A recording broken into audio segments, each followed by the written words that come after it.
Okay, here we go. What is up? This is War Dog. Welcome to Comic Book Theater with my guest host, JR. What's going on, JR? What's going on, War Dog? Not much, bro. Not much. Just chilling here in the Georgetown, right? Nice and All cold.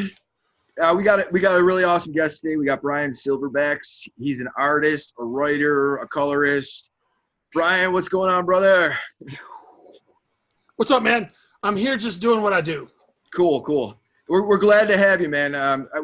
Brian did a show with us in the past. We were talking about Matina. Something.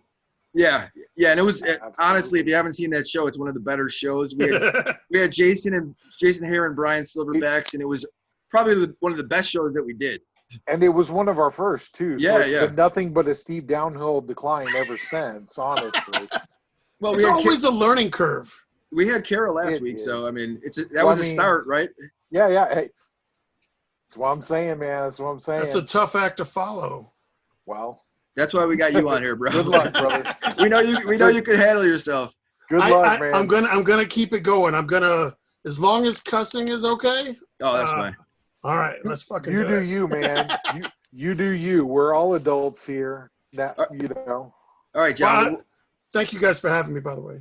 No, man, no problem. Thanks for joining us. All right, John. Well, why don't you tell us what our talking points are today, bro? Well, man, let's start out with something that I think we might be a little overdue on, but not terrible, man. Not terrible. I want to start with the New Mutants movie that seems like is years and years and years in the making.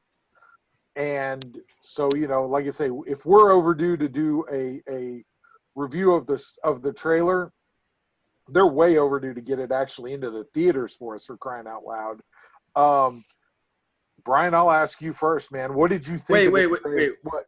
We also have Brian here, and so stick around because Brian's got some awesome pointers for. We're going to talk about comics. Yeah, yes. We're going to talk about comics too. Dude, it's comic book theater. I got to try and sneak comic books in. I honestly, like you said, I kind of feel a little bad because we didn't talk about New Mutants before, but I got to sneak it in here a little bit, and we will absolutely get to the comic books for sure. Yeah, I just don't want anybody to leave before Brian drops all the good information because I'm pretty excited to hear what he's got to say, and I'm sure everybody else that is out there dreaming of doing a comic or doing something artistic, right? Or just don't know where to start. Yes. You guys, hey, you know what, man? I'm totally cool if we go that direction. You know me, man. I'm easy to get along with. If we want to start with comic books, we can wait on. You know what? I tell you what. Let's do it that way because I don't want to force New Mutants down anybody's throat. You know what I mean? Like you say, we that might come up later if we do actually get to that point. Let's scrap that completely.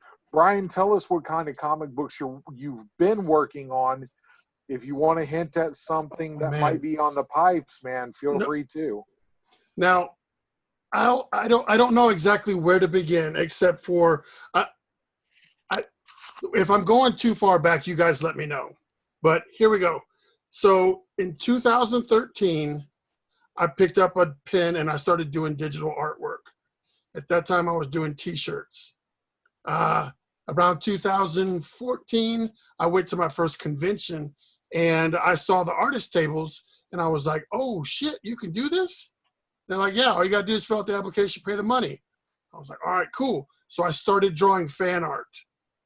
And the fan art just got to be like this. I did the Deadpool Harley Quinn thing with the boobies. And that was like one of the big ones. And I was like, man, this is awesome. Maybe I can start doing comic books. Turned that into drawing sketch cards. And then I said, well, what's the next goal for me? Let's figure out how we can get into comic books. So I started doing fan art for independent, smaller titles. Like I would look on the internet, what's not Deadpool, what's not Spider-Man, what's not, the big Batman stuff. Let's see, Sharky the Bounty Hunter, anything, all these little titles. And I would do fan art and say, hey, do you guys need an extra cover? I don't want any money for it, but I just want to have a published cover. And a couple of months of doing that, and I did my first one was Metal Shark Bro.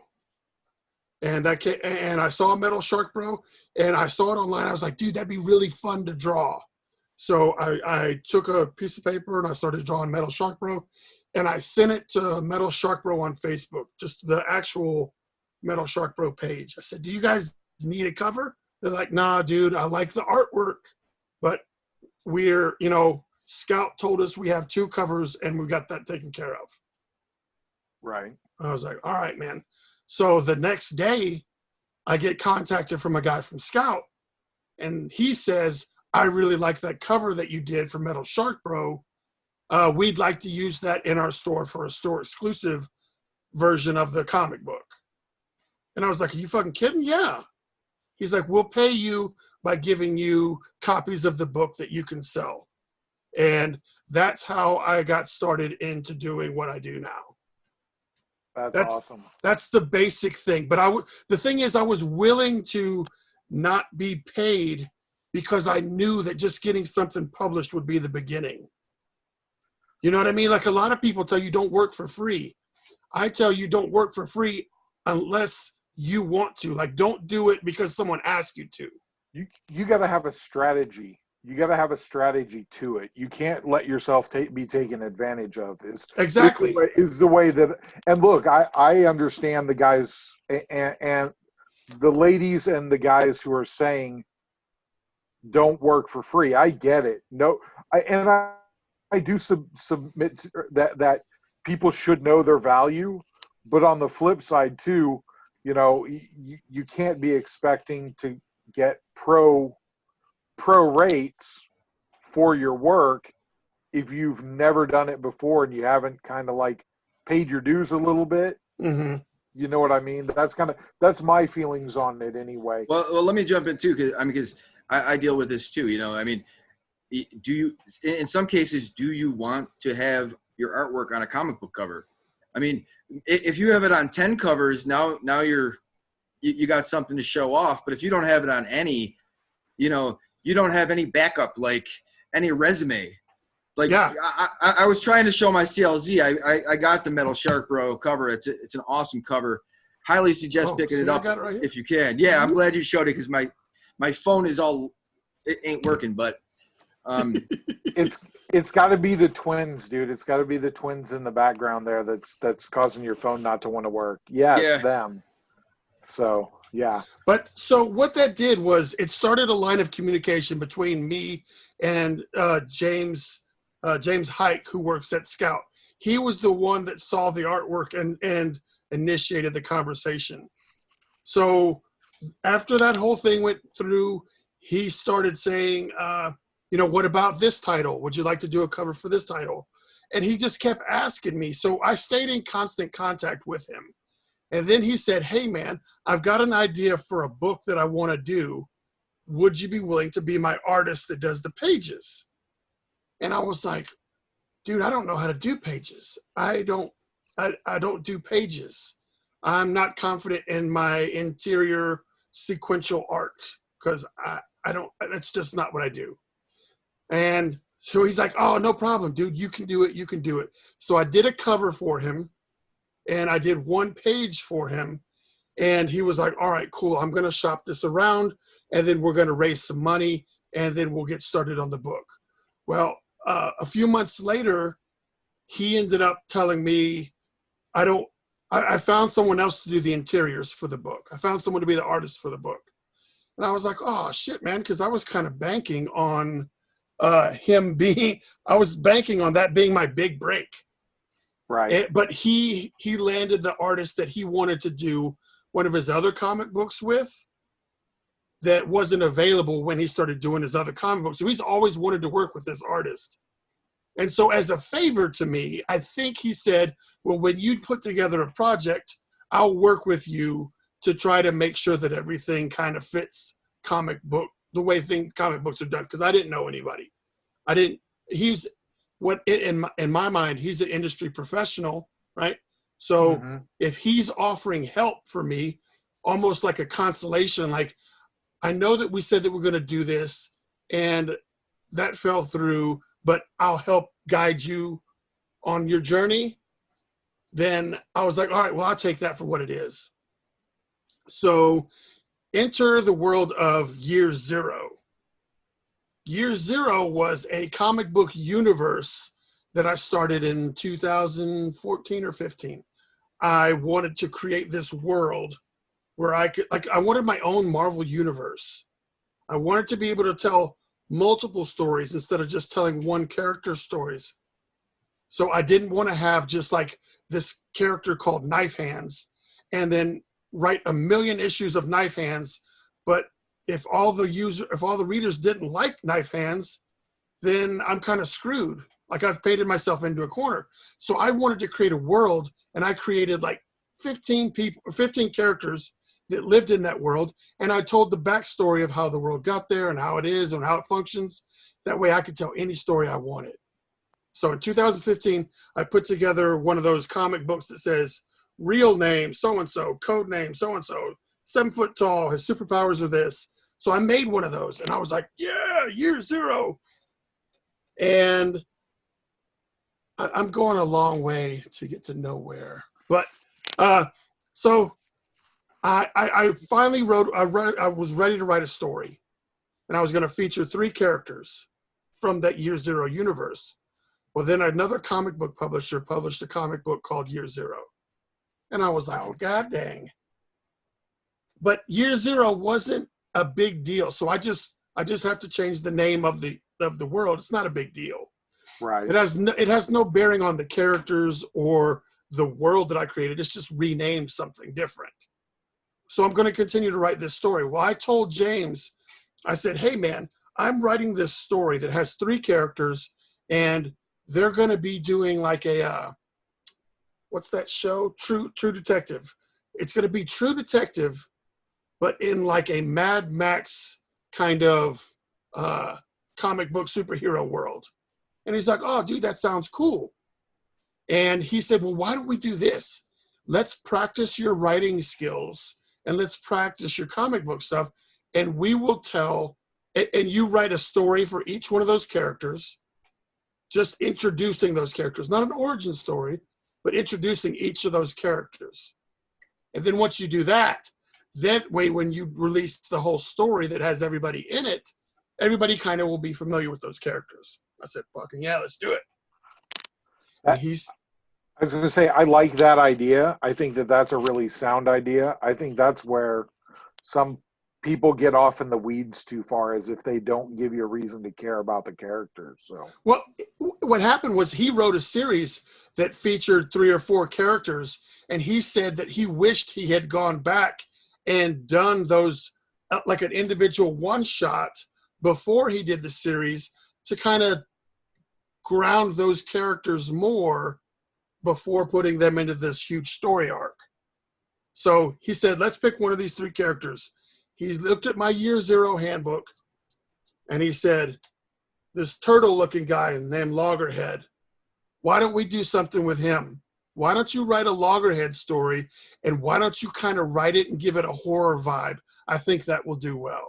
And that is what he said to me. And then like the next day, I started writing. that's awesome.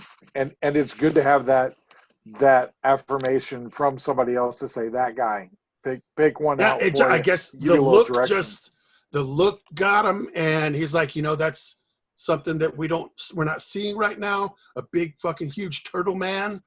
Like, let's do it. So that was how we got started. Now, I know that not everybody can write, and it's not just like, oh, I picked up a pen and wrote.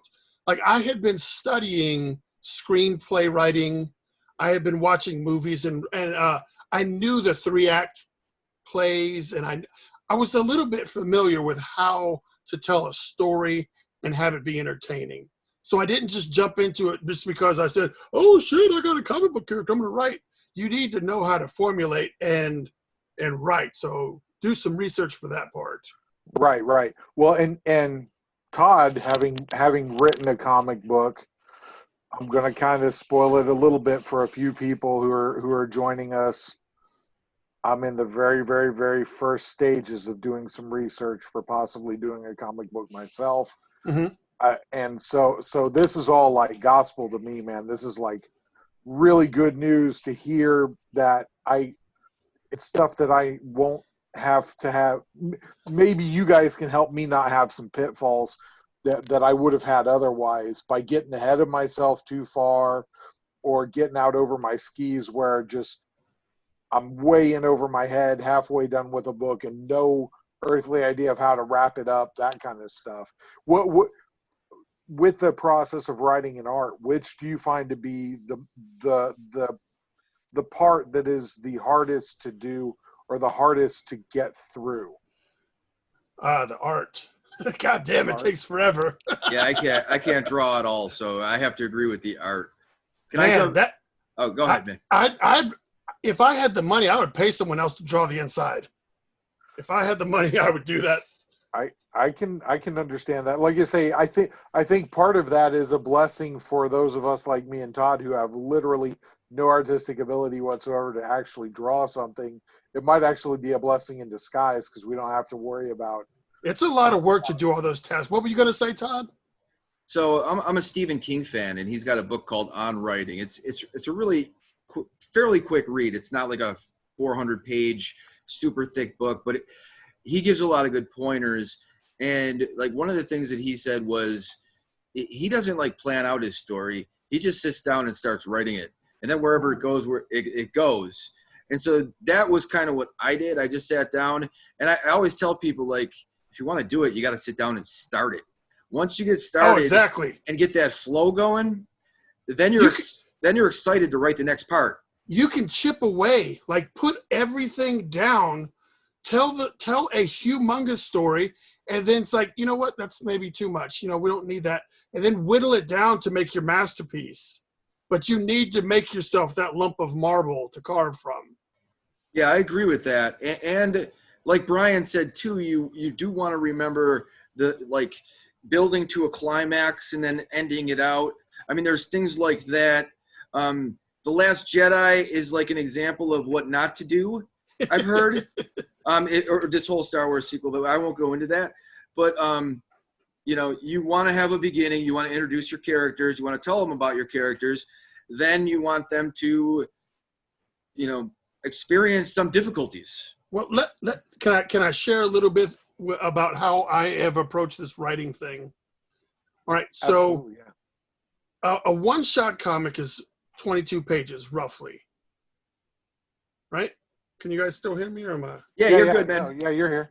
All right. Well, a one-shot comic is about 22 pages.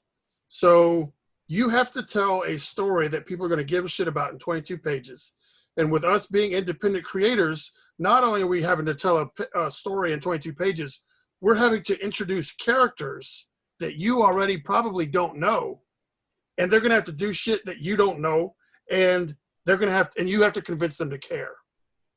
That's a lot to do in 22 pages. So I agree. The way I've approached the Loggerhead story, and there's a follow-up to Loggerhead that I'm doing now. It's called Vegas, but Vegas is the character's name, not the city. It's a character named Vegas. Right. So what I've done is I have I put them in a situation where something is happening that's intriguing. Like that's the movie we're going to watch. You know how the movie says, here's our good guy. He falls in love with a girl. The girl doesn't like him back. He does something, and then now at the end he gets the girl. Right? That's the way the movie is set up. Well, I skipped the whole first part. He's already been dumped. And now, so, for instance, on this second book, I have two characters that are running. And when we first open the book, they're hauling ass, running away from somebody, and we have no idea what's going on. What turns out, they just broke free from captivity. I could have spent time showing them escape from captivity, right? I could have done that. It'd be exciting. It'd be fun to watch, and it would ground the story. But if I can give you all of that information in a couple of lines of dialogue while they're running or once they get to where they're going, then I've saved those pages that I was going to need to tell that story. And now I can solidify this 22 pages and make sure that it flows correctly. As long as they tell you what happened before you started reading. Right. So I jumped right into the action. See, I think that's where other mediums like movies and TV shows, again, sometimes go wrong. They jump right into the action. They don't tell you why you're already in the middle of the action. They expect you to know, or they go too long without telling you. They won't do it inside of the 22 minutes, or I think it's 43 minutes for an hour-long TV show. Yeah. They don't do it until the second or third episode. By the time you get to the second or third episode, half your audience is tuned out because you didn't tell them quick enough. You didn't actually set that hook. You will live and die by that 22 pages. Like, it's not guaranteed with as much content out there as comic book guys have. Comic book people, not guys, but comic book people have, comic book readers have. They may not come back for the next issue. Mm-hmm. So you need to fucking donkey punch them with the first one and say, hey, you want to come back for this. Because either A, I know how to tell a story, B, my artwork is good, or C, you just actually care about what's going on. So you have to do one of those things to make them come back. And if I sit there and dangle it out like, ooh, what could it be? If I'm going to dangle that what could it be out there, then I better give you something else that you appreciate. Yeah, you got to string them along, but you got to pay it off too. Well, in your case too, like you could start with that adventure, the beginning excitement, and then you can. What's cool about when you're writing a comic is you can always go back and tell that story in just small clips. Yeah, flashbacks or just exposition. Yes, exposition as well is very useful. So that's the way I've chosen to do this. But it's really gratifying. So to get back to my current status, I did the Loggerhead story, and I'll explain my steps because I told you I don't draw pages, but yet here I am with 22 finished pages of Loggerhead, right? So how did that happen? I was very familiar with Todd McFarlane and Spawn around the 200 issue mark, right? He brought on Eric Larson to do what was called the Roughs. And I looked at some of the stuff. So Eric Larson was taking the script and kind of just laying out where people were, what they were doing, and where things were in the panels and setting the panels up on the page. Eric Larson did not have to worry about lighting. He didn't have to worry about details. He just made sure the story was told in the thumbnails. Basically, it's like one step up above a thumbnail, right? And then Todd McFarlane would take that page from Eric Larson and do the Todd McFarlane, lines everywhere, and make it look magical. And I was like, shit, I can do that. I could do the Todd McFarlane part of that. I'm not comparing myself to Todd McFarlane. I'm comparing myself to the process. So right. Todd McFarlane could take the rough layouts from another artist and still make it look like him. So what Brian needed to find an artist that could do those layouts and tell the story that I had written, and then let me put my ink all on top of it and have that artist not care because their voice didn't shine through or I didn't ink them, because I'm not inking that person's work. I'm drawing over the layouts that they created. Does that make sense? Like, if I were to draw something and you said, let me ink it, I'm drawing something with my personality. And if you ink it and don't keep my original kind of feel, then now we've got a problem. You know what I'm saying? I'm not going to work with you again or whatever. But this guy went in, so I needed to find someone that knew that he was just doing roughs, just doing layouts to help me tell the story, because I didn't have that. I don't have that yet.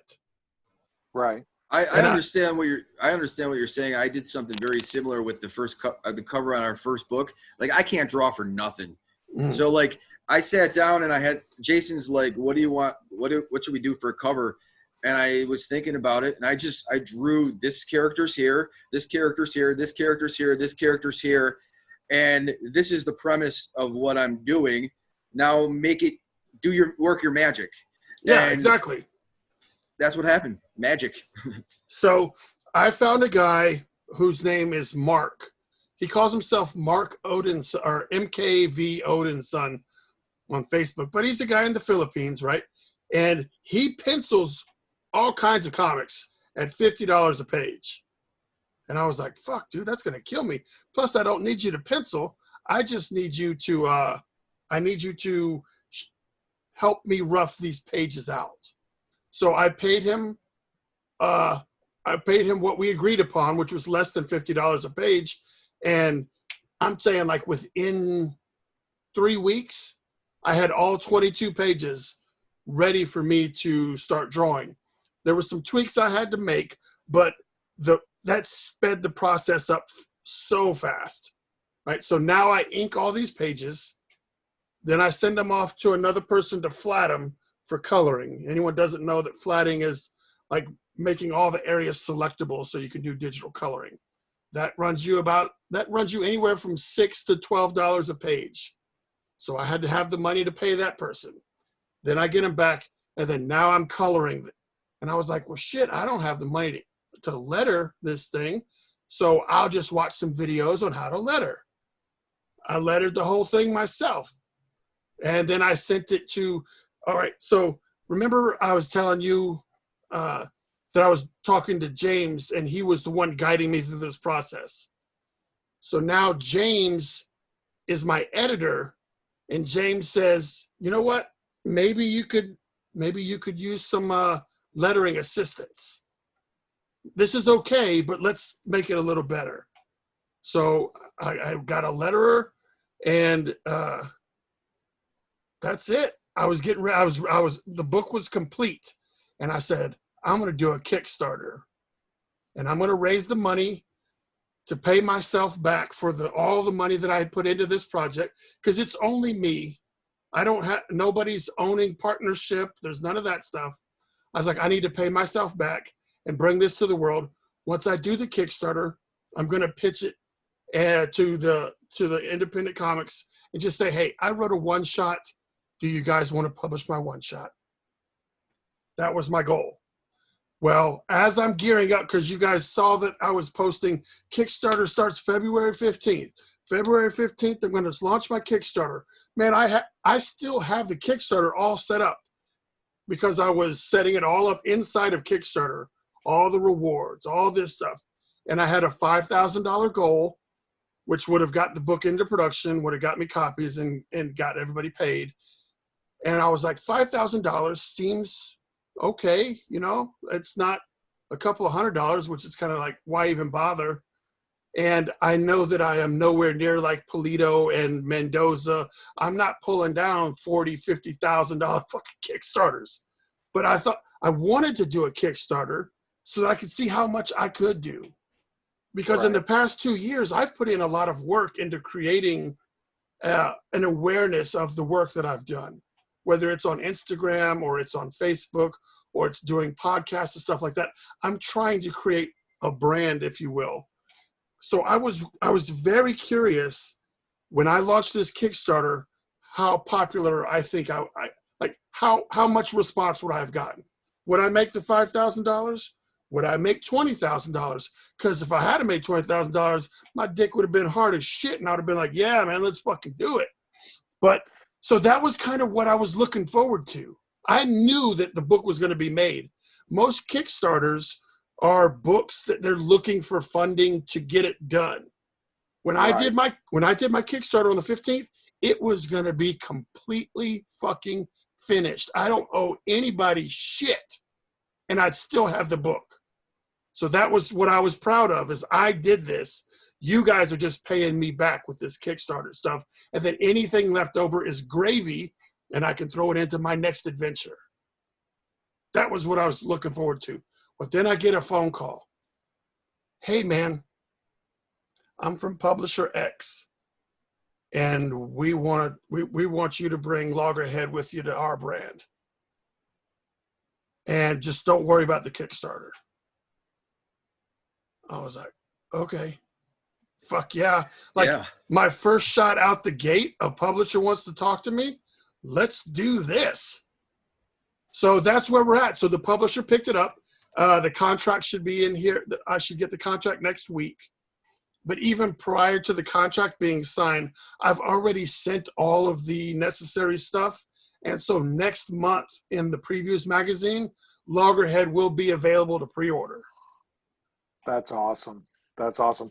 So, but you can't tell us when or who the publisher is just yet. I've been told that I guess until the contract is signed, nothing is official, right? Right. But it would look fairly stupid on their part to have it as part of their previews catalog next month and then not have it signed. But so it's pretty much a done deal except for the actual doing of the deal. But I've been told not to announce it until everything's all gravied up. I don't and you don't want to. I mean, let's be real here. In today's day and age, you really don't want to. You don't want to go against that because if you got a good deal in place, man. I don't want to burn any bridges. I'm just very excited. Like, I think part of what got me to that point is it turned out to be a decent story. The artwork falls into the acceptable range. Like, it's not the next big fucking blow your mind artwork, but it's definitely what is in the standard, right? The story is good.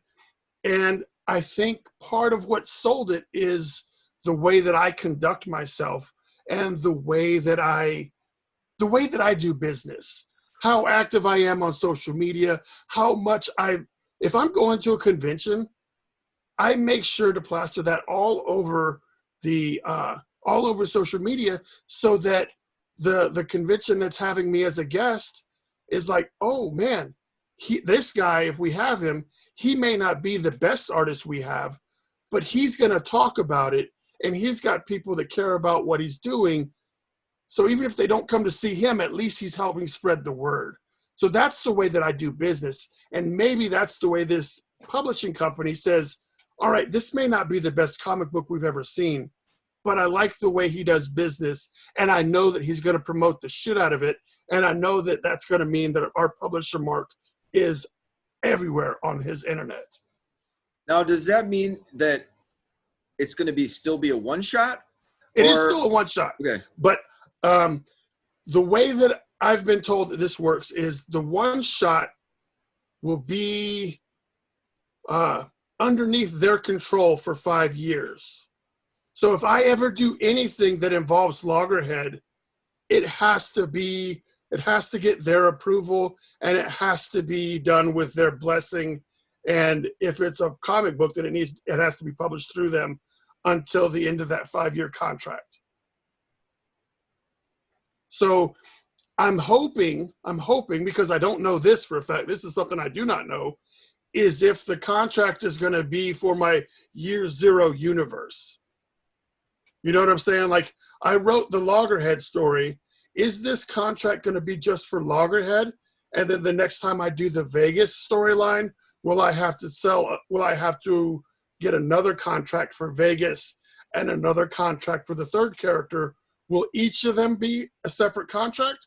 Or will this one contract be, hey, Brian, everything you're doing in this world, that's what we want? So I don't know that. Wow, yeah, that's an interesting one. I mean, would you be willing to, if the contract comes to you and they want your whole universe, is that I'm a down. decision?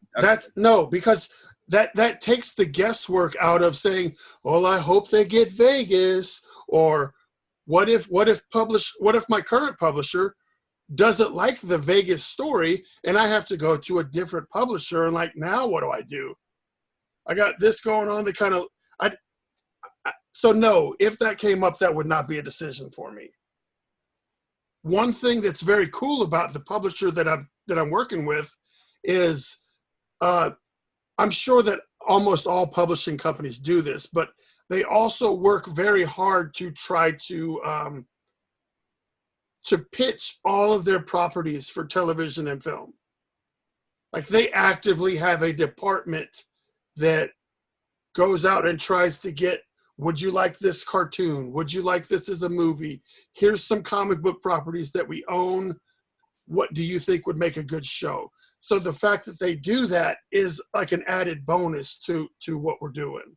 Oh, absolutely. I mean, we've referenced this a couple of times, but the Teenage Mutant Ninja Turtles, that was the show for the Toys That Made Us. Yeah. The guy that came out and did all the extras for them basically helped to cement them as a cultural phenomenon, for crying out loud. And he just kept hustling it out. Do you want this? Do you want that? Put a turtle on everything at that point. And I bring them up not because we're talking Loggerhead, really. That's kind of a coincidence, really, because the Teenage Mutant Ninja Turtles are not a horror in any way, shape, or form, really. So on this, are we thinking like a Swamp Thing kind of horror here, or are we thinking more along the lines of like a Cullen Bunn, like just like grotesque horror? No, it's not gross out. But okay.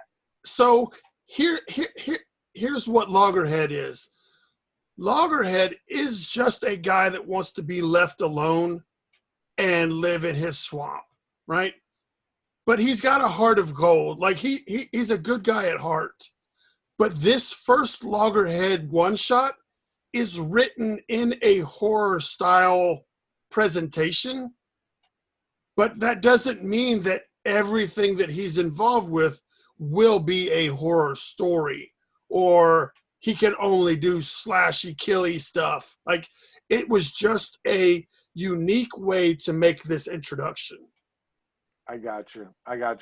And that's cool because, like I said, I'm kind of letting the cat out of the bag on my side that we're working on a comic in the very, very infant stages, me and a friend. And it's one of those things of, it seems to be going down that horror suspense way.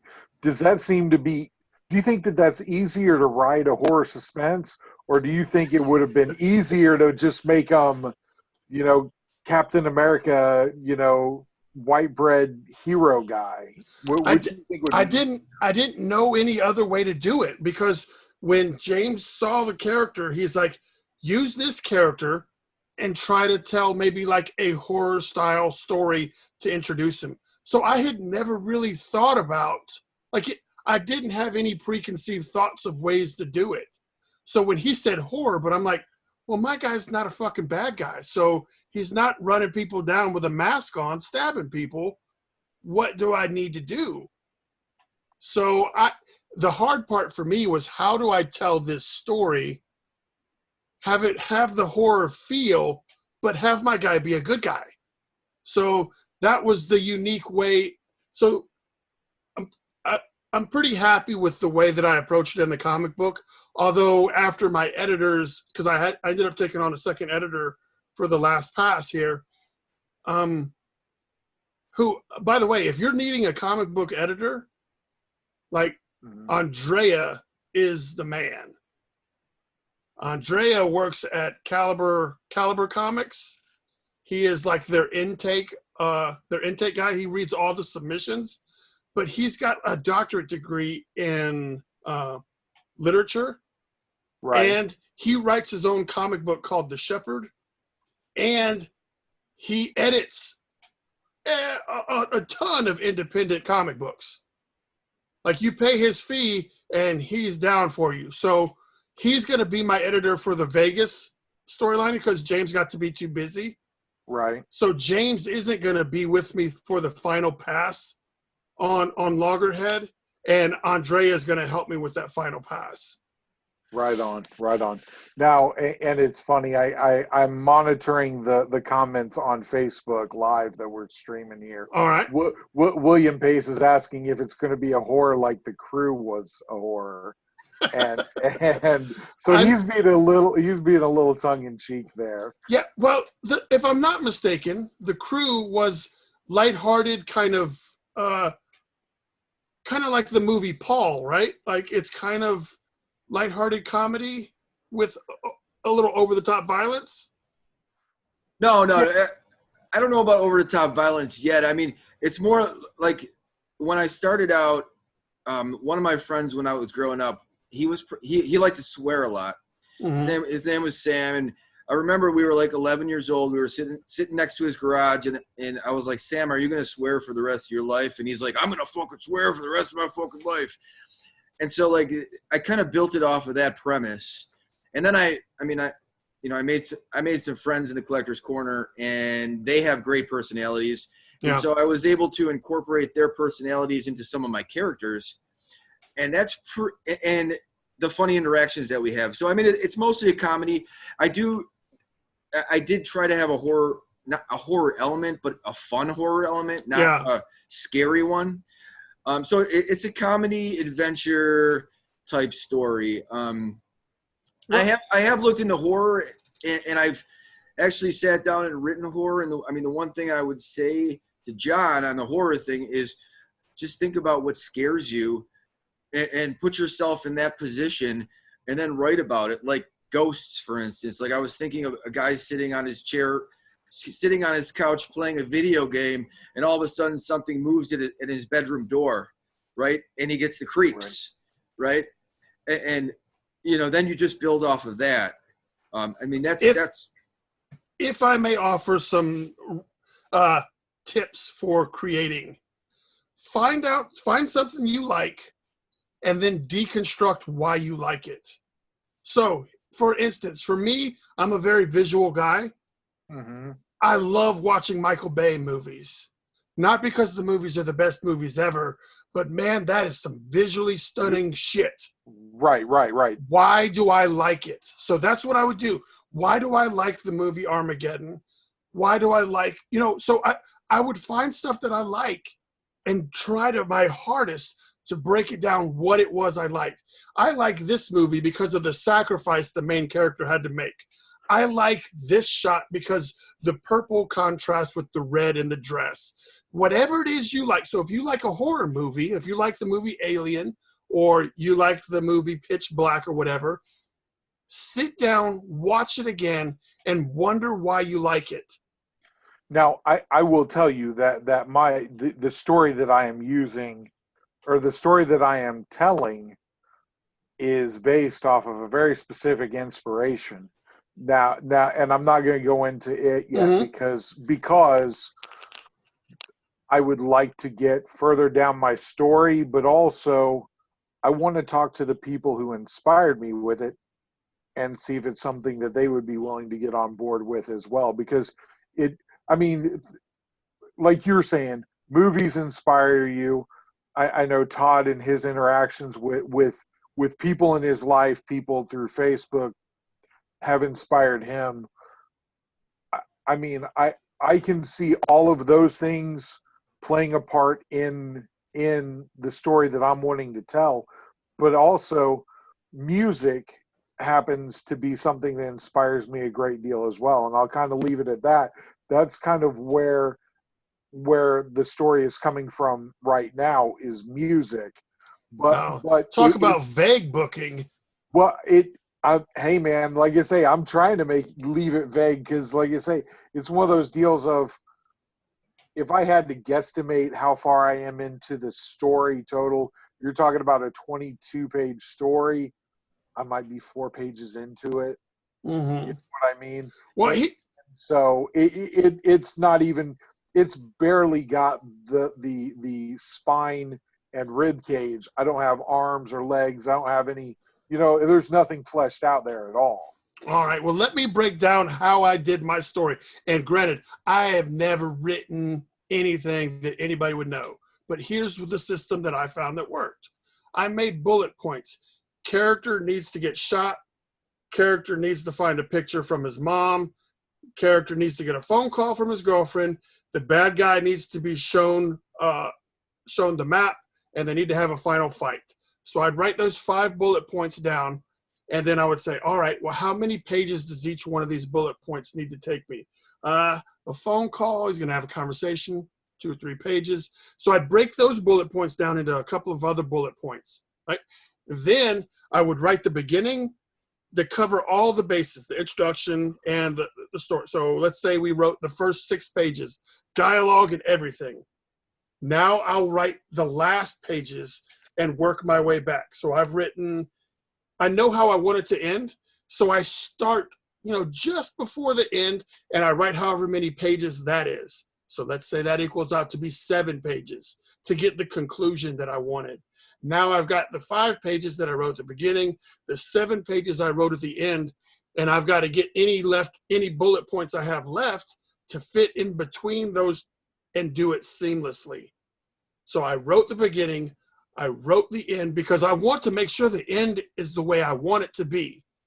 And if I start writing linearly, like page 1, page 2, page 3, the next thing you know, I'm going to end up fucking myself because I've gone into all this detail and only left 2 pages for the final fight.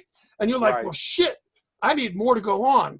And so now you're going to have to go back and trim some of that awesome dialogue or the awesome stuff that you did in the middle to push back the end. Well, what I've done is I write those last pages, make sure they're exactly what the fuck I want. And then if I need to skimp anywhere, it can be in some of this middle shit because I know I've got a solid beginning and a solid end.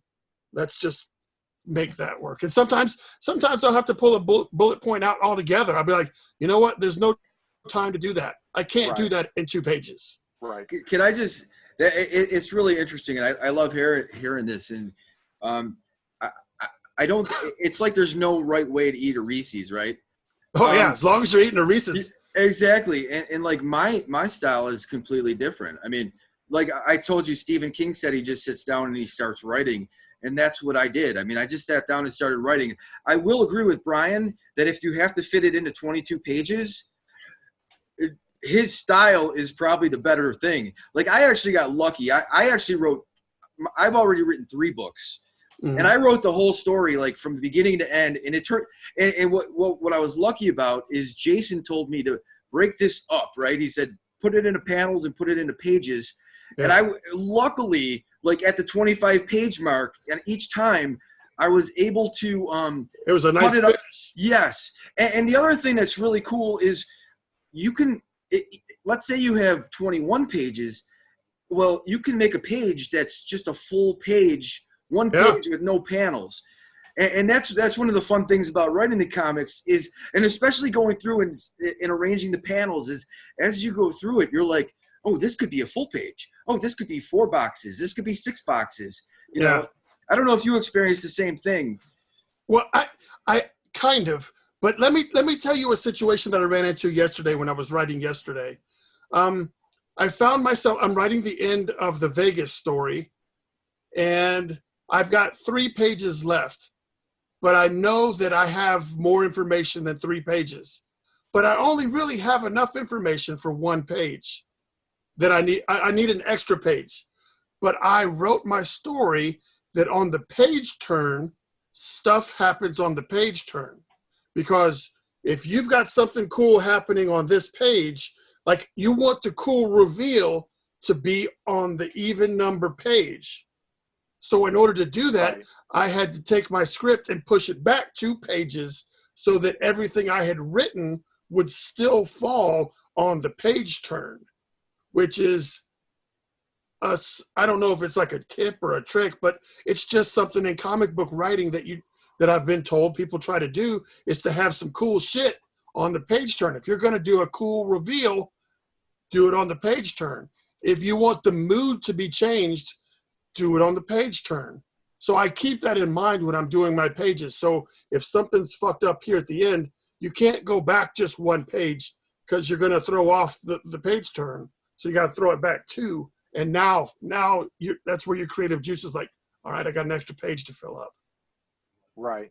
See, and that's awesome advice too, because like I say, these are things that I have considered some page layout things for the story that I'm telling, and given some notes in the story for, hey, make sure that we add this in, while you're drawing it, because this may be an Easter egg for later on, or an astute observer of the story may recognize this as something more than what just an average thumb through reader would. Yeah. How important do you guys think it is for a story to have rereadability? In other words, I don't know yet. You don't know yet?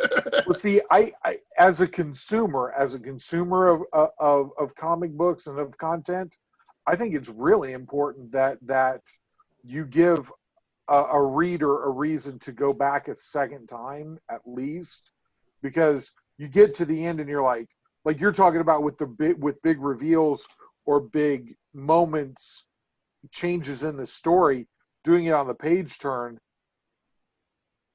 In my opinion, the reason to do it on the page turn is so they have to go back 2 pages and be like, oh wow, it was here. They kind of hinted that this might be coming down the road. Bam, there it is. That was. Do you see what I'm saying? I see what you're saying, but I think it's more subconscious as to when you watch Star Wars and the screen does the wipe. The page turn kind of resembles a camera change, a shift of focus if you want it to. It doesn't always have to be, but if you're going to do it, this is the spot where you do it. I think that what Brian's saying too with the page turn, I think it's also like with when I was doing my book, it's also like the ending. Like, I mean, my story is a three book story, right? So the ending of the first book, I want to make it intriguing for you to go to the second book, right? The ending of the second book, you're going to be interested to see what happens in the third book. And then the third book's kind of the conclusion. And then it's a new story again, right? So then people are interested, what's it going to be next? So I agree with you on the whole page turn idea. I'm glad you brought that up, because it's something that I can take into consideration while I'm working on this book as well. Yeah, also, since you're doing 25 pages at 3 books is 75 pages, I believe that Caliber Comics, they only do graphic novels. So when you get all 3 put together, you could pitch it to Caliber and say, here's my 75-page graphic novel. I think they like them to be 88 pages. So you might have to come up with like a couple of pages of filler and background and fan art and shit like that. But take the whole project and pitch it to Caliber and say, hey, you guys want to pick this up and give me some publishing? No, dude, I appreciate that advice. The last book was 28, and this is going to be 28. So the story is like 25, and the last book, what we did was a kind of a G.I. Joe ending. We just did a 3-page story of guys fighting like Teenage Mutant Ninja Turtles, beating each other up, and then coming in and saying there's better things to do than, read a comic. Don't fight each other, right? In this book, we're doing a whole new thing. I don't want to go too much into that. Yeah. Don't spoil it. But definitely when you're finished, I would you shop the whole product, and I would just give Caliber a look. Sweet, I appreciate that. Definitely.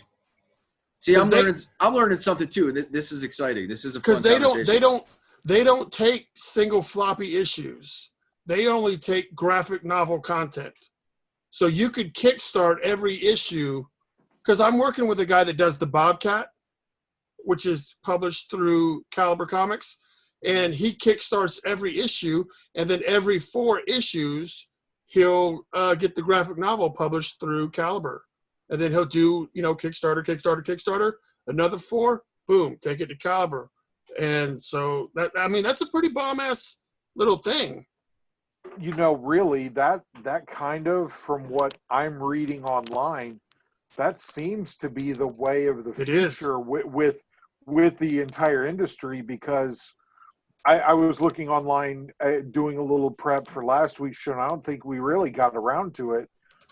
Comic books as an industry is not dying, not at all. It's going strong, but it is that the floppies are not selling as well at your local comic shops. People are actually setting and they're waiting for the trades to come out. They want to get the entire story run, not have to worry about possibly using their they may or may not be using their LCS for this. They may be using a bookstore. You know what I mean? But they're Mhm. waiting for the trades. They're not. I think they're calling them trade setters. Maybe that might be what it's. I'm not sure about that, but I do know this, that small publishers, Scout, Aftershock, maybe even Boom or whatever, nobody is looking to make 700 issues of a title. So just go ahead as creators and wash that out of your head. You're never going to get to the Crew 700. They're not going to want it. What they do want is the industry. Everything is about keys now and first appearances and shit like that. And that's fine. That's cool.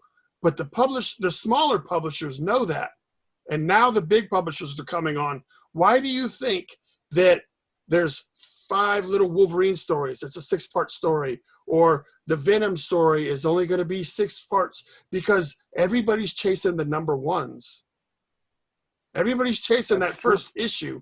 So the more first issues I have, it's better than issue 655. Right. So Well, small publishers want small consolidated stories. You can keep the Crew, tell this one Crew story, and then the next time you release the Crew, it'll be the Crew goes to the Bahamas, number 1. And then after that story's told, the Crew goes to New York, issue number 1, and that's the way that it's going to continue to work. right. Well, and I think you even do, like you say, the major publishers are catching on.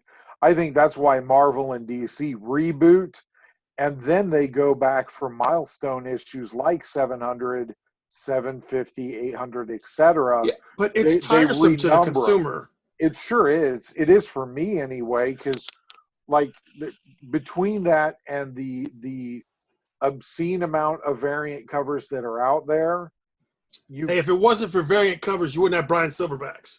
well, look, I'm not saying that I'm anti.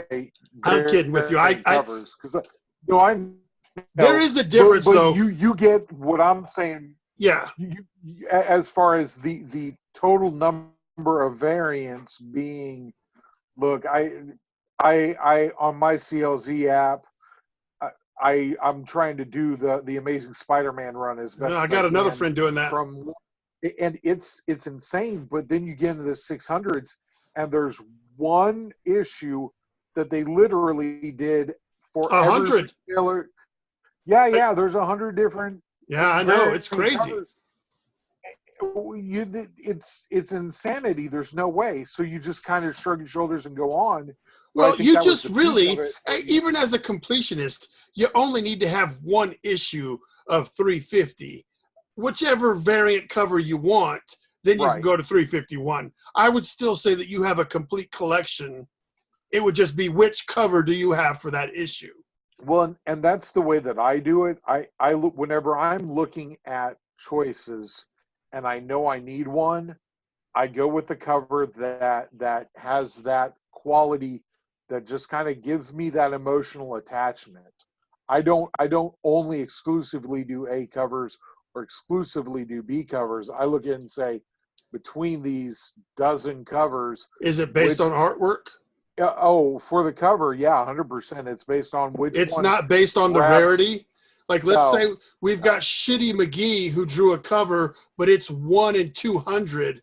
Do you want the Shitty McGee cover because it's only 1 in 200, or do you want the fucking awesome Brian Silverbacks that is the A cover? I'll tell you right now. I personally want the one that like you say, rarity does not matter to me. Okay. In the end, the meat of the book is the exact same. And don't I feel like I run the risk of possibly offending you. I don't think so. I don't give a shit. Well, what I'm getting ready to say is that you can tell me I'm a turd. I don't care. No, I kind of believe that variant covers are the Franklin Mint collector's plates of our hobby. Do you see what I'm saying? At the end of the day, they're still just plates. Yeah. You know what I'm saying? No, I get it. I think the variant covers should protect. For me, it needs to be part of the story. Not just because you can have hot artist A draw Harley Quinn. Why would you put that on Joker #1 when Harley's not even in the book? Like, to me, that they're going overboard with the fact that there's so many great artists out there that they're like, dude, they're buying everything he does, and the guys that created the book want to keep their cover, but we've got to get this guy's cover out there because everybody's going to buy it, regardless of if it has anything to do with the story or not. And I think I don't like that. See, first I want to say Metal Shark, bro. I wouldn't have bought it except for Brian's cover. I actually bought Brian's cover. I got it online. I had to have it mailed. I thought that it was a dope cover.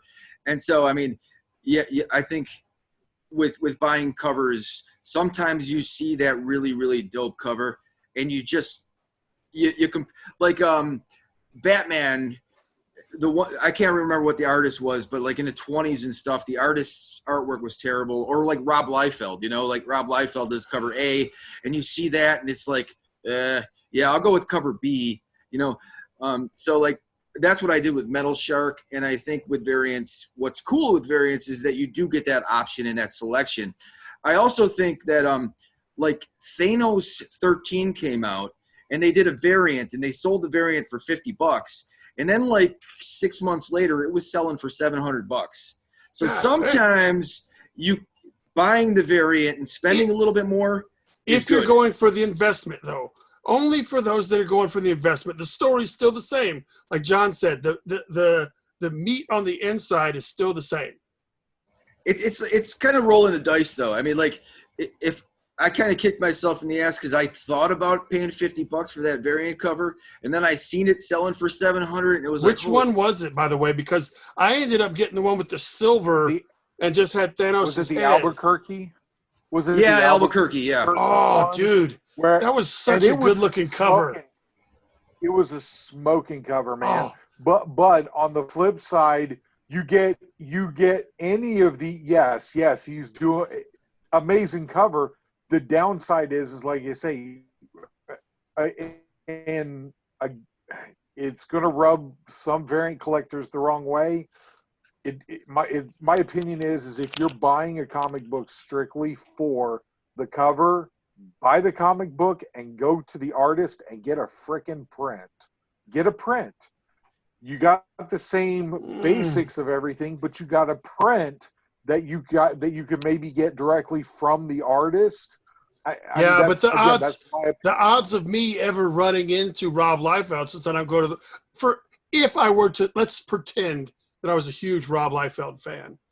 If I were, then I'm never going to California, and that guy rarely leaves the West Coast to do shows. I'm probably never going to get the cover that I really want from him. So there's all kinds of factors. If I'm buying it, I like the cover. I don't even fucking read comics anymore. I just buy covers because they look cool. You might never get the cover from Rob Liefeld, even if you did meet him. I'm not here to slam anybody. Okay, I was gonna say, and we love Rob. Rob is Todd's best friend. Like Rob, was gung ho about the crew Kickstarter and stuff. It was obscene. I thought Todd was going to stop doing the podcast for a little while and just go hang out with Rob all the time. Yeah, I don't know how much cocaine you keep on you, but variant covers, man, that's where it's at. Hey, it's only because I like the way the shit looks on the wall, man. Well, but and again, because you've seen us in the collector's corner. I'm not dogging the way other people choose to collect. That's not what I'm doing. I'm just telling you how I am. Hey, look, I've got variant covers. I've ponied up for variant covers too. Only because you like the artwork, though. Right. It had nothing to do with the fact that it was limited to 1,000.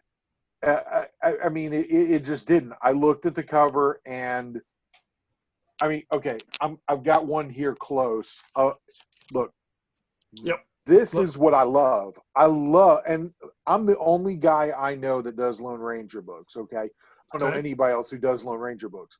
But there's something about the painted cover here the subject matter and the way it's presented, that speaks to me where I just, man, I can't help it. It's beat to crap, but by golly, I love it, man. And you know, there's a nostalgia factor there for sure. I figured no one just jumps in and be like, dude, I fucking love Lone Ranger comics and never watched an episode. Dude, I'm telling you right now, they've got them on syndication here still occasionally, and I'll flip over and I'll watch 3 or 4 back to back on those access channels that nobody ever watches unless if it's like, you know, it's like Jesus Network or something like that. You know what I mean? That's what hey, what are you going to do? But I remember as a kid, after the evening news, if I had been good, Dad might let me stay up after the evening news till 11 instead of 10, watch the Lone Ranger with him. You know what I mean? That kind of thing. How old are you? How old am I? I'm only, but see, that's the deal. When I was a little kid, I go to bed way before 10 o'clock now, Todd. That's it would have been the mid 80s. So yeah, anyway. Okay. You know, with the whole variant conversation, I think buying a cover for awesome artwork, it makes sense, because if you look at like Alex Ross, he does cover A's and they're always amazing. And so I don't need to, like Immortal Hulk, I don't need to buy cover B because Alex Ross did cover A. You know, so it's perfect. So, but I mean, I have a stronger affinity for like Dale Keown's work. So if Dale Keown drops a cover, I'm like, dude, that brings me back the whole nostalgia thing to Image and the Pit. And when he was on the Incredible Hulk run, I really, as great and wonderful as Alex Ross's covers are and his work and everything about it, I'm probably going to buy the Dale Keown because that was my identification with the Hulk. Okay. Yeah, I agree. I agree. I mean, the Dale Keowns are awesome as well. Sorry, I had a little trouble with the mute button there. Every once in a while that happens. But, I mean, I'm a Hulk fan, so I got to say we're lucky. When you get an Alex Ross and a Dale Keown cover, I guess from just a collector standpoint, it's cool. From a buyer standpoint, it's like, oh, shit, man. That does suck. Yeah, now I got to spend $11. I got to buy 2 copies. Yep. But yeah, so that's really cool. And what do you guys think personally on the homage covers? What is your guys' thoughts on that? Okay, so my personal opinion on the homage covers, it's way overdone for the most part. But it's overdone. But if you are an indie creator, you're leaving money on the table if you don't have an homage cover as a variant. You're just leaving money on the table. That's the truth of the matter is homage covers sell. People look, our friend Josh Biddle, we all know and love Josh. If it's Spider-Man #1, the Todd McFarlane, if it's an homage to Crouching Spider-Man with the web in the back, he's buying it. He's looking for it. He's unless if it's like a 1 in 20 where they want. And Corey's all about New Mutants 87. There you go. If it's an homage to it, man, those cats are on it. They want it, and that can be hey, you and I talked about Caesar Crawford, a friend of mine here locally. He's done an homage to Action Comics #1, but one of his better selling issues was an homage to Amazing Fantasies 15. He did a really good job of doing the homage for it, and it sold well. So if you're looking to, and as a business person, you're looking to move units, well, you gotta look for it. In the vein of moving units, Loggerhead #1 that is my artwork. It's an homage cover. What's an homage to? Something by Todd McFarlane. Okay. You know, my opinion on the whole homage thing is, I like it, and it comes back to the artwork. I mean, sometimes you see an homage, and like the Spider-Man 300, that gets done so many times that sometimes it gets boring. One of the things that I might have one of those coming out soon too. One of the things that I'd like to see a little bit more is homages to covers that we've never seen. Like that would Well, be. how would that work? Well, I don't mean covers we've never seen. I mean, aren't overdone. Not overdone. Oh, you know what? As you said that, I just got a cool one in my head.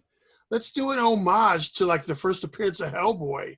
Let's start getting that going. That'd be a cool cover. I would be down. I would be down for that. Well, that actually, go ahead. Oh, that makes me think of the first appearance of Deathstroke too, where he's like standing in the background and the New Mutants, or not the Teen Titans are in the front. Yeah. I mean, you don't see that an homage of that, but if you did it, it would be like, oh, that's cool. You know, like.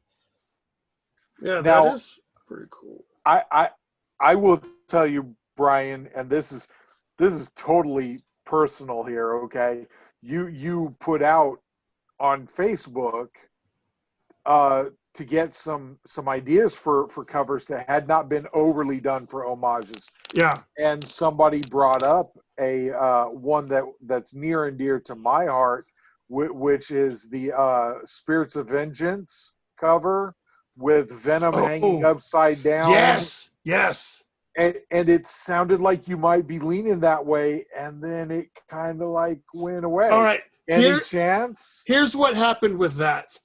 I was doing fan art. I was asking for fan art of Loggerhead, and this guy, I think his name's Alex Munoz. I believe that's his name.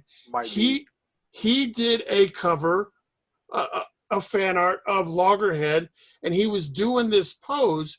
And I was like, I have seen that fucking pose somewhere.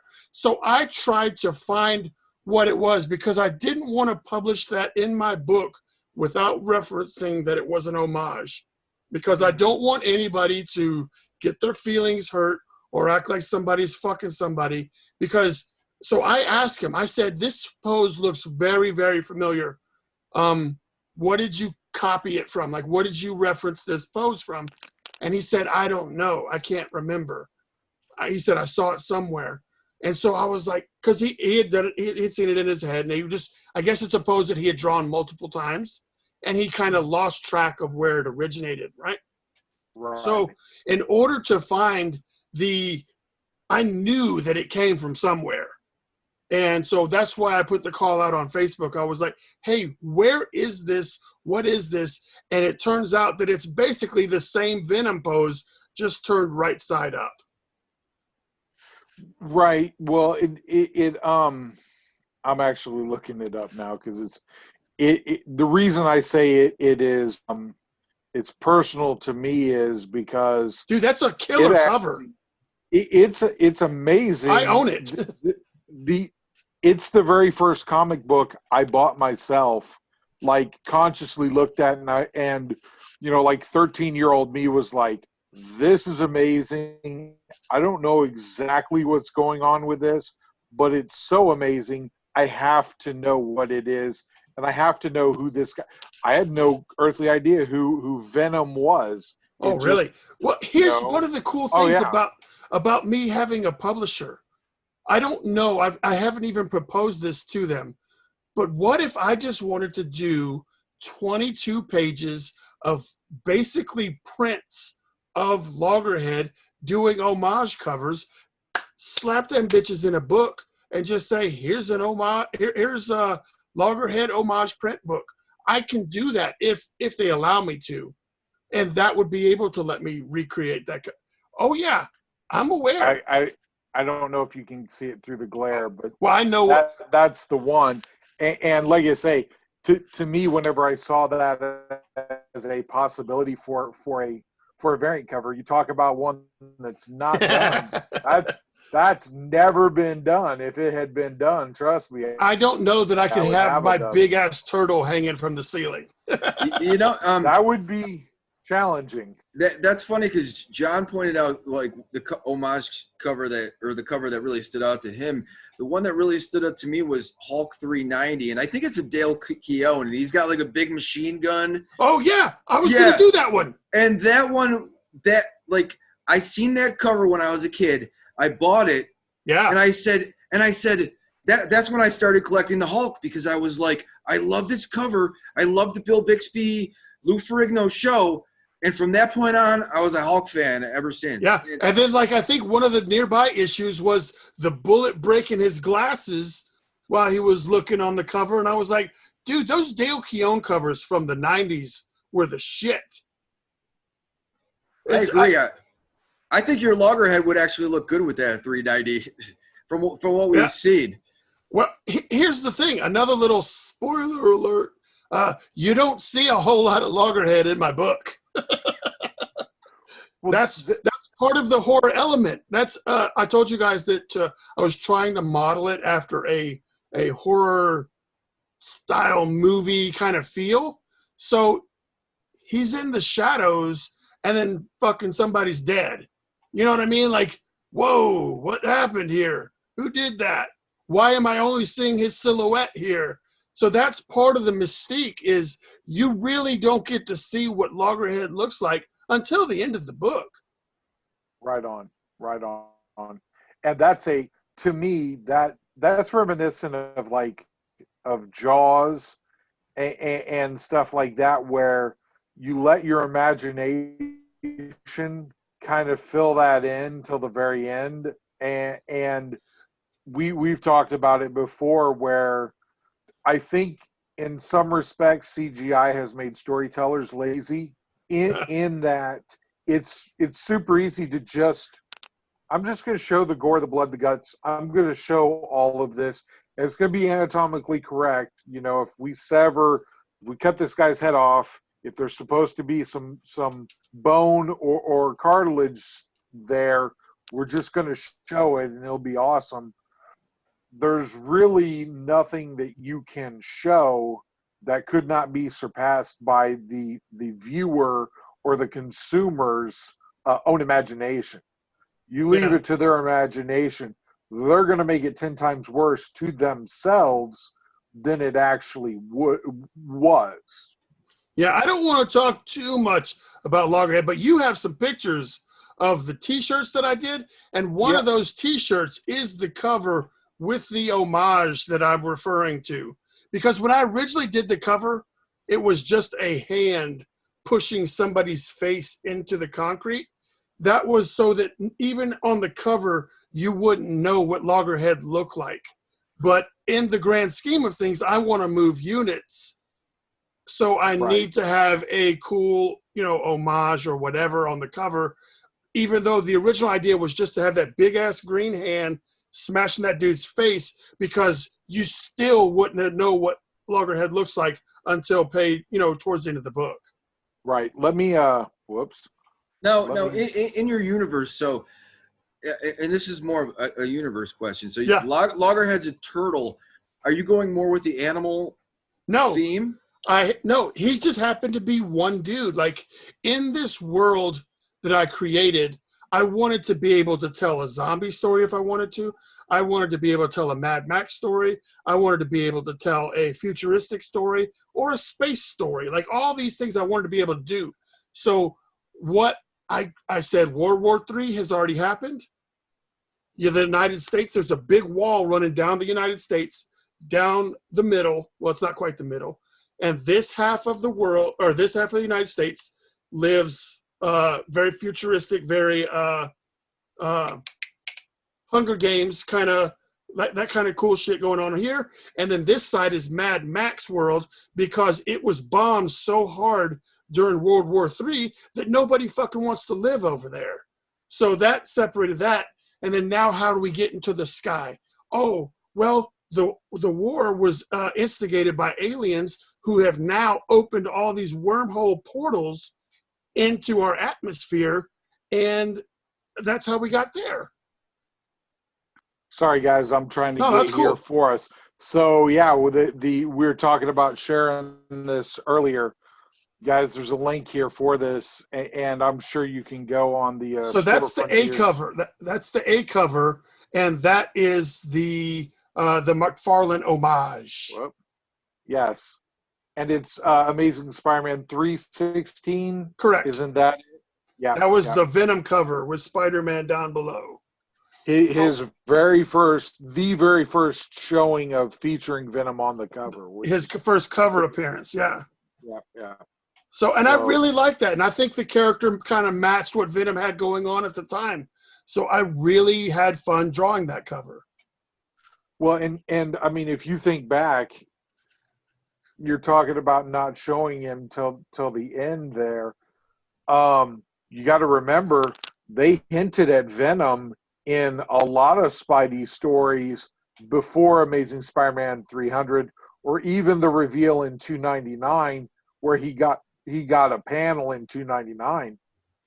They did a lot of hinting at where in like Web of Spider-Man and some of these other ones, Spectacular Spider-Man, you know, there and later in the Amazing Spider-Man run, they actually recapped it as a add-on to a Vulture story it was kind of hit or miss on the Vulture story, but they went back and actually recapped, hey, this is where you saw Venom before. Yeah. So you know, it was a good idea there. Oh, well, hey, let me tell you this. So this is the A cover, right? The B cover for my comic book that'll be in the Previews magazine is done by Walter Osley from Metal Shark Bro. Oh, that's cool. So his artwork is going to be the B cover, and then Stefano, the guy that created Planet Caravan. Okay. Since I did a variant cover for his book, he's doing another variant cover for Loggerhead. That's and awesome. It's pretty awesome how things have panned out so far. Now this second shirt, this green shirt here, right? That was a cover. Remember I told you I was writing a story with 3 characters. Mm-hmm. This was the cover. This is part of that cover that had all 3 characters on it. That I had already drawn the cover while I was writing the story before I was told to put that on pause and start focusing on the one-shot stuff. Right. So this was part of a larger 3-person image that I had done. So that's where that artwork came from. That's awesome. I know who I'm hitting up next time I need some work for a T-shirt. That's for sure, man. And actually, I love that. I love that. Loggerhead Silverbacks 20. That's hilarious right there. I thought that was good. When I was doing the Kickstarter, when I still had plans to do the Kickstarter, this was going to be like, let's make Loggerhead happen. It's the year of Loggerhead. And so it was going to be my fun little, campaign style shirt. But I actually own that shirt. Like, that's pretty fucking awesome. Like, it's a cool shirt. No one else will know what the fuck a Loggerhead Silverbacks. What the fuck are you talking about? And then I made that little logo. That's killer, man. That's killer. Now, I know you got some other ones. You want to share any of the other ones? I don't give a shit, man. There's all kinds of fun ones up there, like the Macho Mando. Oh, yeah. Get my notifications. Now, this is the one that Corey Pamel should have, by the way. That's pretty fucking cool. That if you guys don't know that story, way back in the day before the Collector's Corner had even really taken off, Corey Pamel decided he was going to go to his backyard. He had the Macho Man Randy Savage sunglasses, and he dropped his Macho Man Randy Savage impression while showing off comic books.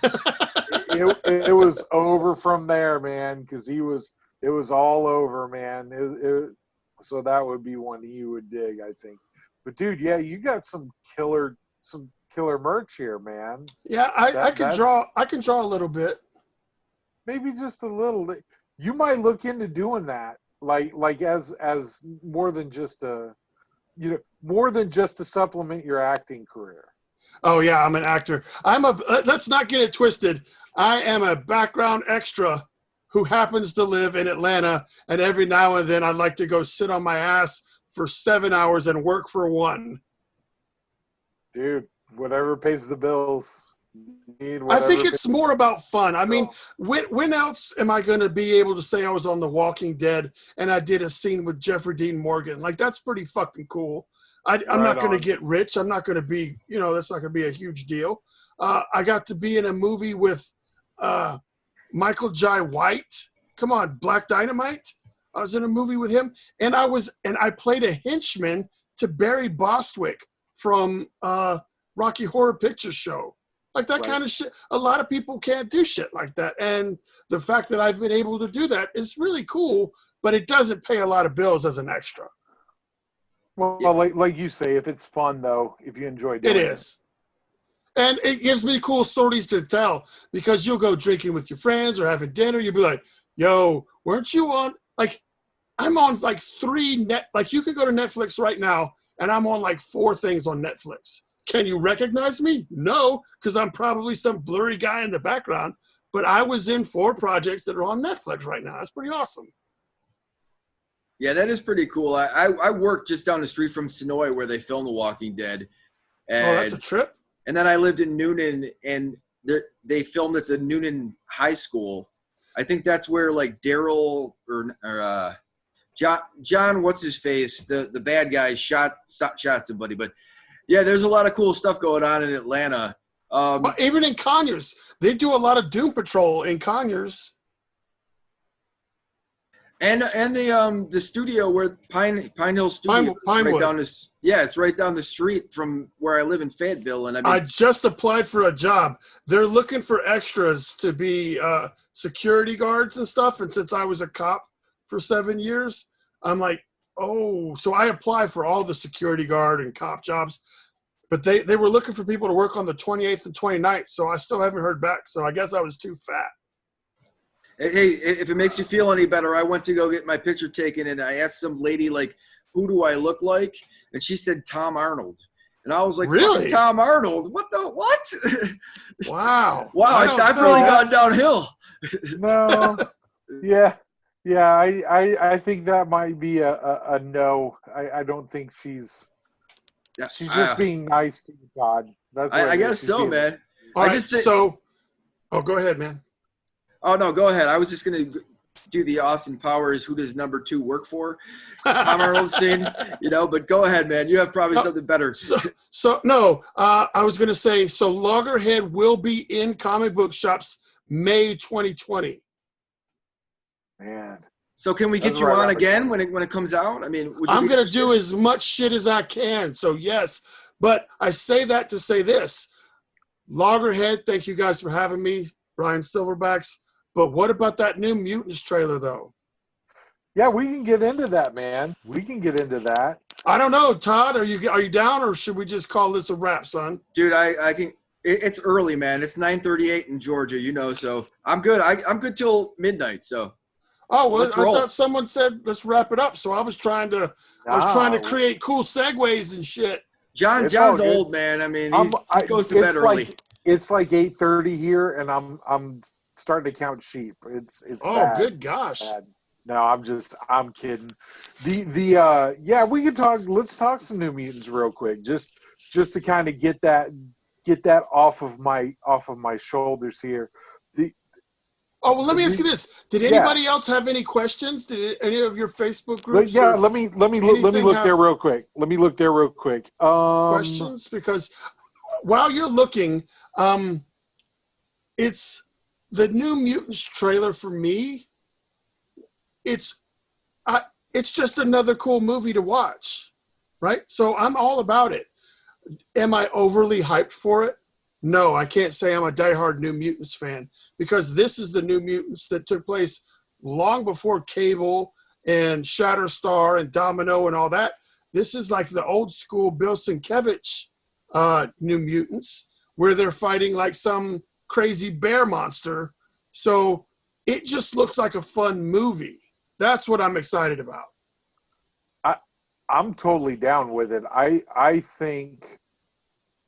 I personally think that a lesser known property, one that is not that's not X-Men proper, it's not Spider-Man, it's not those big A-list properties from comic books.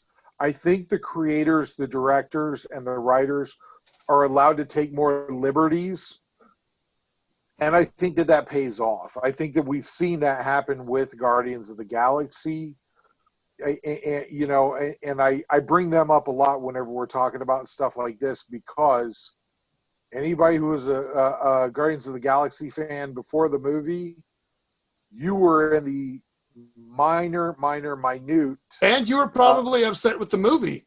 It didn't get your characters. Yeah, it was a very specific group of Guardians of the Galaxy, and was not the original ones. But the truth is everybody else loved it because they were able to take these wild liberties and just have fun telling a good story. Most of us didn't have preconceived notions. Most of us didn't have a favorite fucking Guardian of the Galaxy. Most of us weren't familiar with that. So we didn't go in there expecting anything except a cool Marvel movie, and that's what the fuck we got. So when you get movies like Morbius, there's probably a handful of people that are true Morbius fans. So when that movie comes out, people are gonna be like, "Oh shit, where's this been the whole time?" Right. So with New Mutants, yeah, absolutely. Go ahead, Todd. So I mean, with the Guardians of the Galaxy, I mean, you know, I don't know if any of the actors even really were a draw. I mean, Dave Bautista, I love him now, but I didn't know he was such a funny actor, right? I mean, I thought he was great as Drax. He's one of the best characters in that. Yeah. In that Peter Quill, whoever plays that, I can't remember his name. I know he's That's fairly Chris Pratt from Parks and Rec. Right.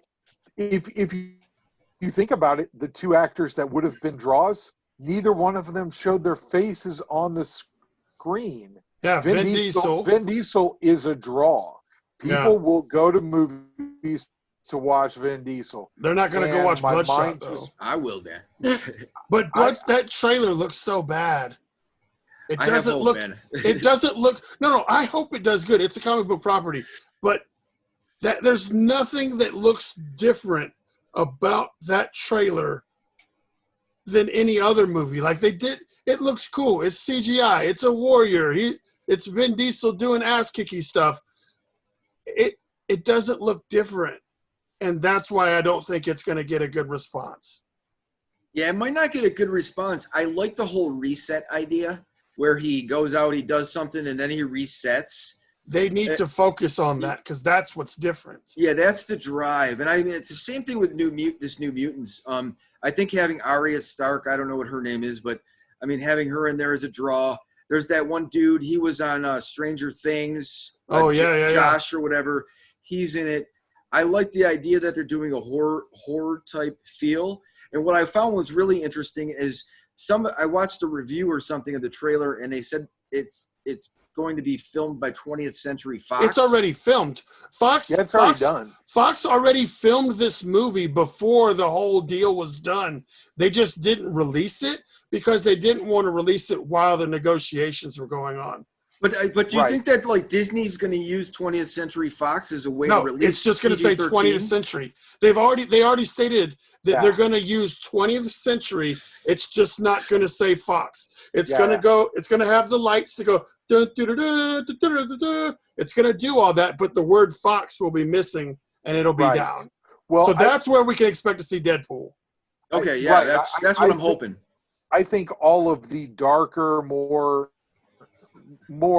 Moon Knight. Moon Knight might end up there. I mean, kind of like Blade. Blade would definitely be there for sure. But you're going to end up with, if they found a way to do Morbius, if they found a way to get Sony to get all in and just be like, here, take the Spider-Man part of the universe back, that's where Morbius would end up as well, honestly. That's my opinion on it, is that there are just some characters in a universe as big as Marvel's is that's too dark for the MCU. The MCU, they gotta be lighthearted. There's gotta be some gags in it. I think that this new Mutants, I think, is going to be Disney's litmus test to see if people will go to an R-rated movie that has the Marvel name attached to it and doesn't cry about Marvel putting out R-rated shit.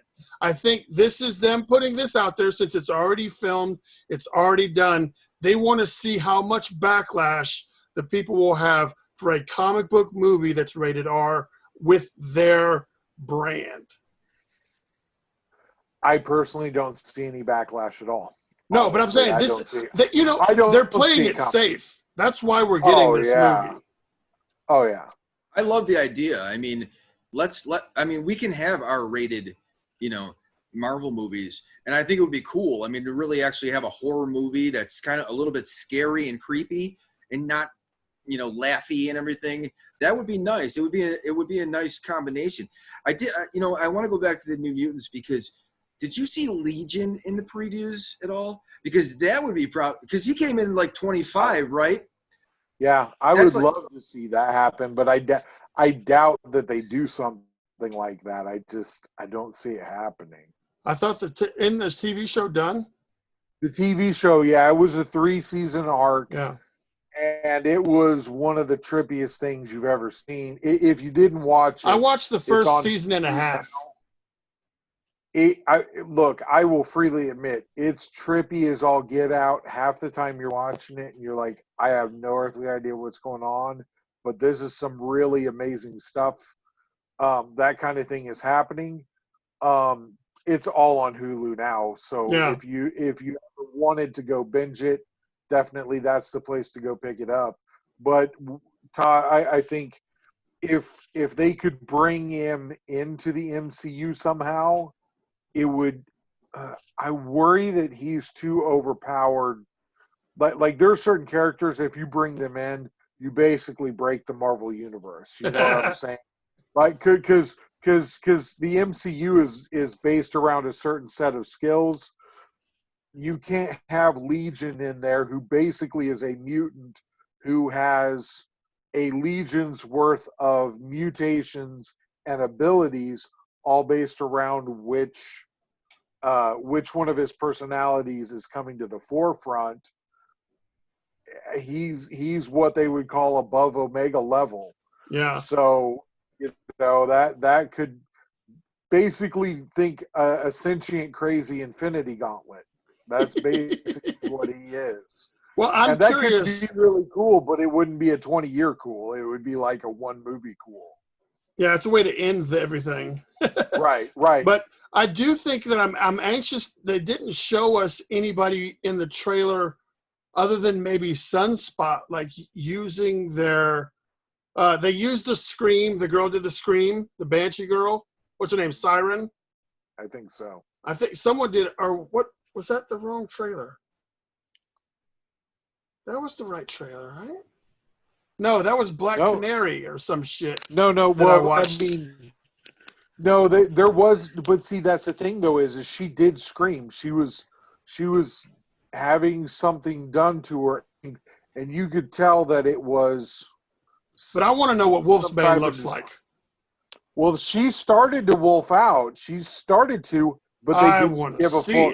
Yeah, they didn't give a full reveal for sure. They didn't give a full reveal for sure. Oh, and by the way, they showed her from the shoulder down. I don't give 2 squirts of urine about Birds of Prey. Yeah, I'm not. That looks like the stupidest movie.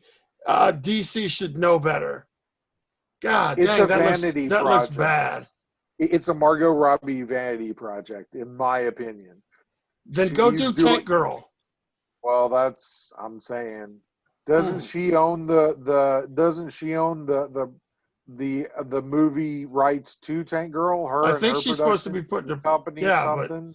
But God dang, there's nothing that looks redeeming about Birds of Prey, except maybe the Black Mask. That kind of looked cool.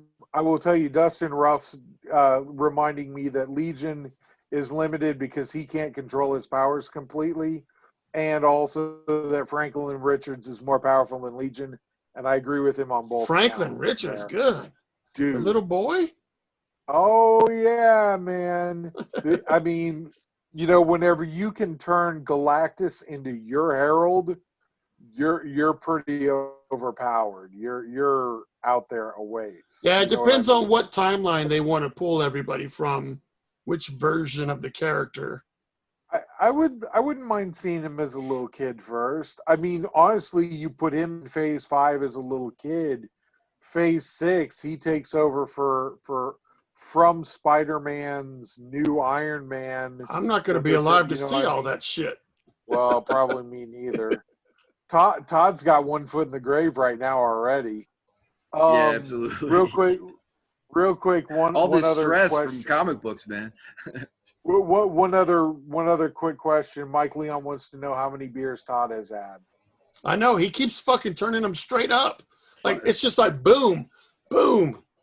5. I was hoping it was all the same one, but I knew better. So Yeah, I'm sorry. anyway. It's 5, Mike. Well, I've been drinking vodka the whole time. I'm just kidding. Agua. That's me. I'm just kidding. I'm good during the I know. weekdays, and I'm bad on Saturdays. It makes this whole podcast thing go a little bit smoother and easier for me. It helps him stay awake. Yeah, that's what it does. Well, guys, I think it's probably about time to wrap this bad boy up. Let's do some final thoughts. What do you say? I guess. I don't know. Final thoughts. Loggerhead. Check it out. Check out previews next month. And stay tuned for the announcement of the publisher. Absolutely, and by the way, we will share that on the Facebook page for sure. That way, anybody who's wondering who the publisher is, you'll know. Unfortunately, he won't even tell us off mic who it is. I've been trying to. I've been told to swear to secrecy. You got to do it. You know what's cool though? What's I that? forgot to tell you this. So the publisher I'm working with, it's all creator-owned stuff. All the independent stuff works that way. I've already been in talks with other creator-owned creators, and we might have some mashup action. That would be awesome. You might have Loggerhead mixing it up with a character who's had his own series, and they have no business talking to each other, and you're like, what? Those guys get a one-shot story? Let's do it. That would be cool. Well, it will be. I'll tell you right now, I don't think that happens nearly enough. I think, and I get it, people are super protective of their IPs, but I mean, come on, man, you can't tell me that there aren't some dream matchups out there that should have happened ages ago. It's really cool the position I'm in because, and not only that, the publisher has also when I pitched this idea to the publisher. They already told me that they're doing that with 2 other IPs, that those 2 guys are working together to create a one-shot story for their IPs as well.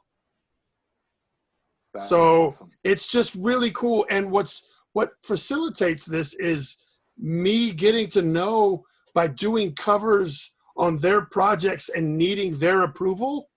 Like, I get to meet all kinds of creators and have conversations. And then I'm like, hey, now that I finally have my own IP, can we play in the fucking same sandbox? And they're like, yeah, dude, you're good. I'm good. Let's make some good stuff happen. And it'll keep both of our IPs relevant. So absolutely. It's going to be fun. So I think 2020 is going to be the year of the Silverbacks. Right on, man. Well, I will tell you on my final thoughts for this evening is when you have a creative spark, embrace it. Don't run away from it.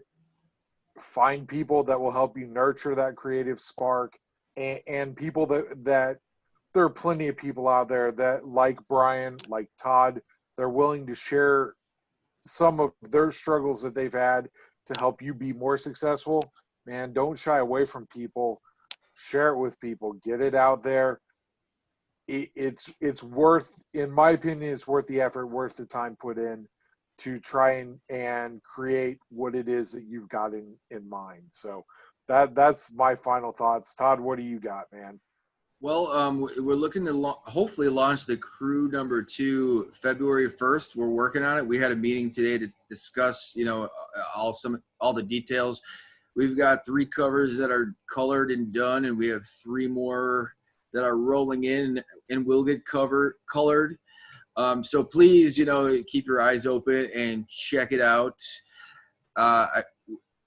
We have some new artists, some guys that you see regularly on the Collector's Corner, like John R. Smith, who is a regular poster on the Collector's Corner. He's got a really awesome cover. We tried to incorporate some of the people I tried to incorporate some of the people that I became friends with and stuff and add them to the project. And so, helping us out helps us be able to add more people. Yeah. So thank you. Absolutely. That's Right all I got. Everybody stay creative. Heck yeah. Absolutely. Be good or be good at it, guys. Take it easy, guys.